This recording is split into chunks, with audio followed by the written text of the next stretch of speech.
My name is Rachel Oswald. I am a two-time Pulitzer Center grantee.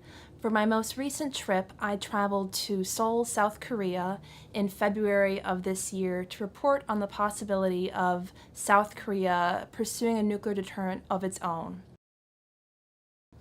I did the reporting right around the time of the Olympics and then finished reporting the piece in Washington and filed it shortly before President Donald Trump made the big announcement that he would have a summit with Kim Jong-un.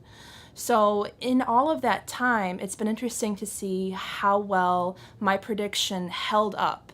The prediction I made in my piece, which ran as a cover story for Congressional Quarterly's magazine, was that if the current pace of events continues, if the trend lines continue, South Korea is more likely than not to pursue a nuclear weapon.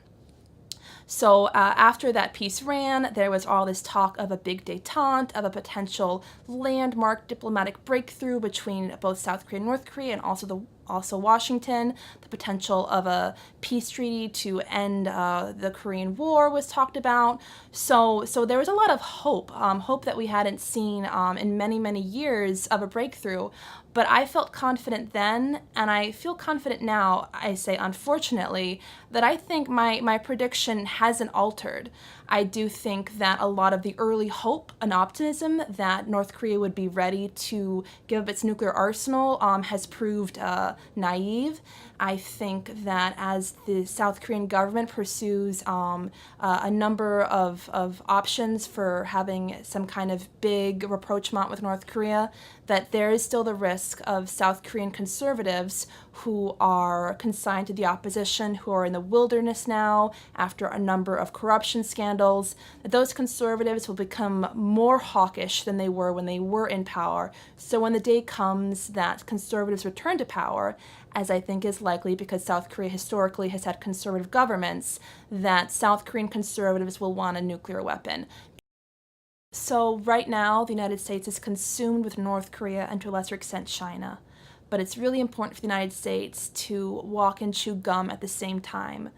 The Trump administration has not been doing alliance maintenance. They have not been paying attention to these undercurrents happening in South Korean society, where you see South Korean conservatives who are currently in the opposition becoming much more hardline.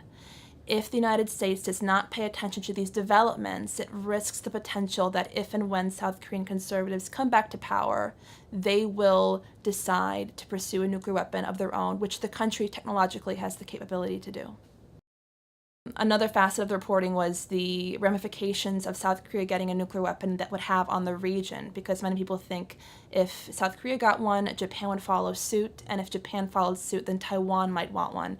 And meanwhile, what would China think of all these things? You could have the potential for a Northeast Asia armed to the teeth with nuclear weapons, with many of the countries with nuclear weapons having competing territorial claims over one another, which would be a very destabilizing situation for not just the United States, but the entire global community.